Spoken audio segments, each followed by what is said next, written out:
higher education, to educate our kids at every age, even when they get out of school. At what point does the federal government get to be a hindrance or gum up the works, so to speak, to achieve that?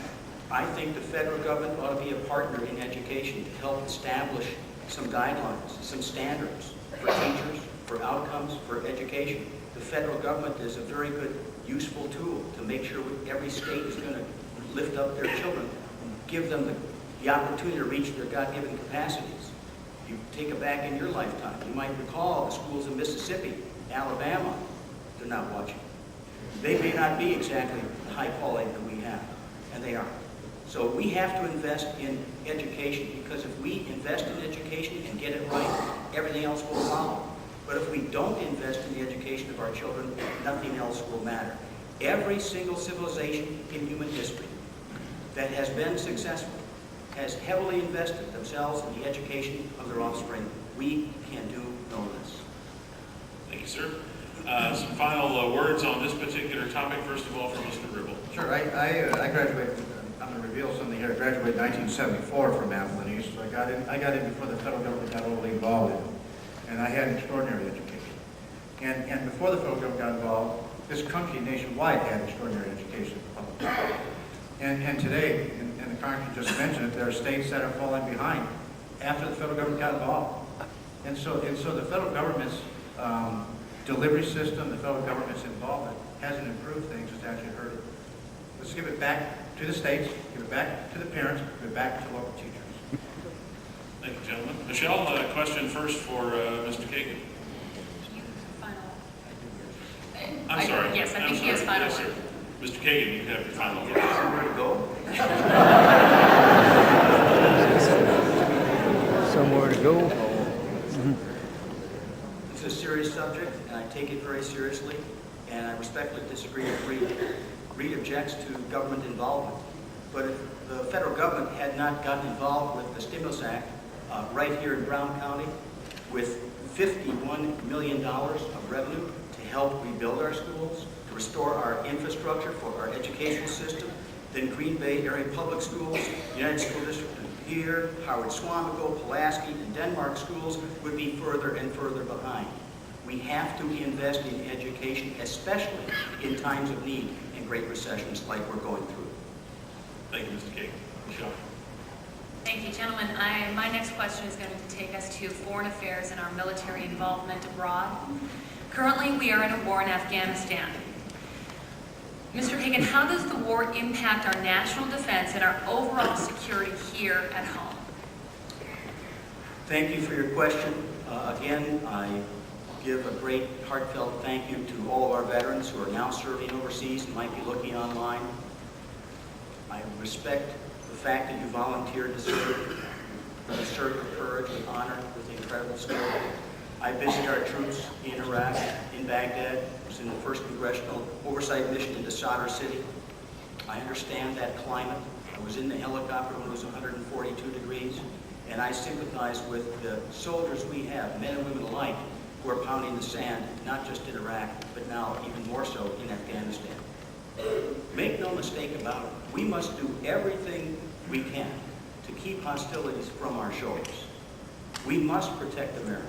But our current activities in Afghanistan and in Iraq have worn down our military to the point of breaking. When I visited Afghanistan, I was in Kabul and also Bagram Air Force Base. And I had lunch with our soldiers. And after the food, the mystery meat was gone, I asked them, I said, okay, happy talk is over. What do you really want me to do for you? And the captain came up to me and in my ear said, Kagan, get us out of here.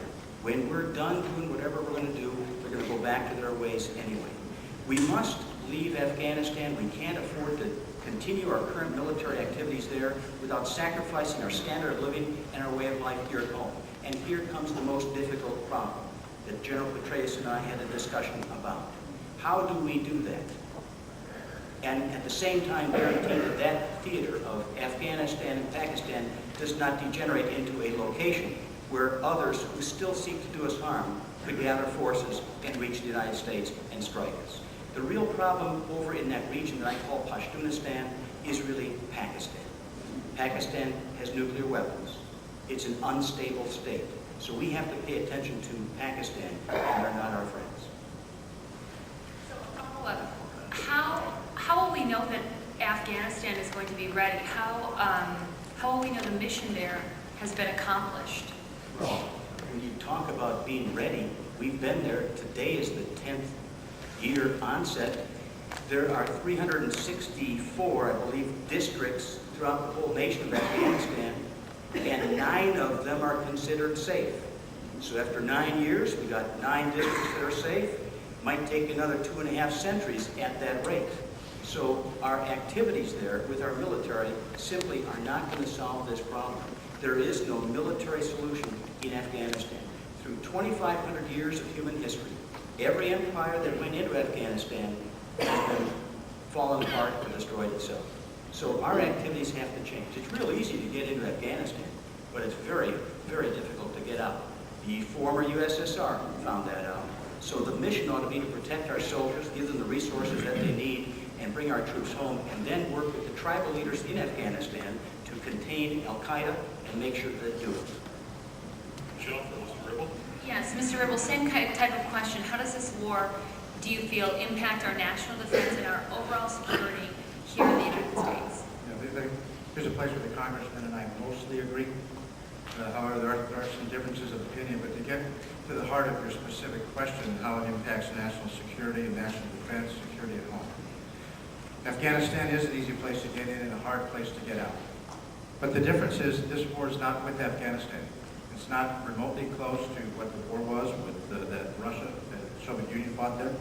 It's not remotely close to what Vietnam looked like, other than in terms of years. We're at war with an idea.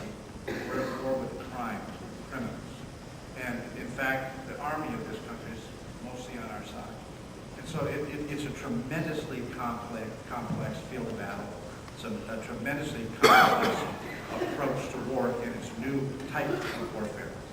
However, just months ago, President Obama decided to go public with a withdrawal date. He said, we're going to pull our soldiers out. I think it's April 2011. I can't remember the exact date.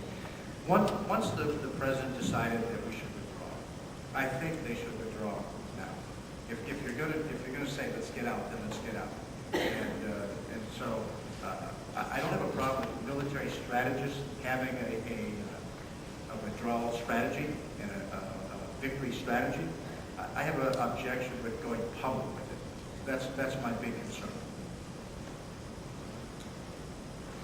If the soldiers come out, if the men and women come out, the mission we're there for, how do we know that it has been accomplished? Yeah, I don't think you're going to know. In fact, the sad thing about it is you might know when there's another attack. And that's the tragedy of terrorism. And so I don't know that you're going to be able to pull out everybody right away. But there are things that can be done. If you look at world history, particularly at poor countries and countries of poverty, but especially countries that abuse and diminish the rights of women, those countries always stay in power. And so what the United States could do is they could improve education for young girls and women in Afghanistan, and they could lift up moms. And if they would do that, you would change ultimately over time the culture that's going on. And so there may be a role for the United States there, but it might be different. And then over time, we can really help that country come out of poverty. Thank you, gentlemen. Some final thoughts on the topic first from Mr. Cate. Sure, there is no military solution there in Afghanistan, in Pakistan, and Afghanistan. The real threat over there is the nuclear-armed Pakistan, where the military runs the government. And if you haven't noticed, Pakistan had a calamity. As we sit here comfortably, as Reed and I stand here, there are 20 million Pakistanis, the Sindh people, who are homeless, living by the side of the road because of the Great Flood. On August 4th or 5th or 6th, I was there in Bagram Air Force Base, and our military sent 6 helicopters to help out. So if we want to change the hearts and minds of people, we shouldn't be sending bombs. We should be sending the USDA and show them how to do drip irrigation to grow more food. That's the success we've had in Afghanistan provincially, is when our ag department went in to show them how to grow food. in a better way. One final comment about... Thank you, Mr. Kagan, on your final remarks. Appreciate that. Mr. Ribble? Yeah, I think the congressman's on the right track there. And as far as Pakistan goes, we have to remember the dynamic also there with India as well. They have two nuclear powers. They really don't like each other. Secretary Clinton has a real job in making sure that the foreign policy is meaningful and impactful. Thank you, Mr. Ribble. Michelle, question for Mr. Ribble next. What elements of the comprehensive immigrant reform bill that's in the House of Representatives would you support and vote for? I'm not familiar with there's a current bill, or are you talking about a past bill? Which piece of legislation are you talking about? I don't think there's a current bill in the House right now. You talked about the one that was back in 2006? Or? Well, how about this? I mean, the general topic is basically on immigrant reform and border security. If you could address that topic. Sure. You know, immigration is a real problem in the country, and for a very long time, Congress has wrestled with this, and it's been politicized and demagogued to death. We deserve, the American people deserve, secure borders. And I think everybody that I've known and talked to through my Republican primary, I've heard Democrats in their primaries talk about it. They all talk about a secure border, but our Congress never seems to get it done. They just don't get it done. And if we would first get our border secure, then you have step one done. And then the second thing that needs to be done is we need to repair and fix our legal mechanism. And if we could fix legal immigration, you can begin to really have control. And what I mean by that is our immigration system is a train wreck. And all throughout the world, there are different rules and different wait times and different policies for people that would love to immigrate. We immigrate here to the U.S. And we are a nation of immigrants. But we've made it hard, very hard, to do things the right way. And then with an open border, we make it easy to do things the wrong way. So my suggestion is let's secure the border, make it difficult to do things the wrong way.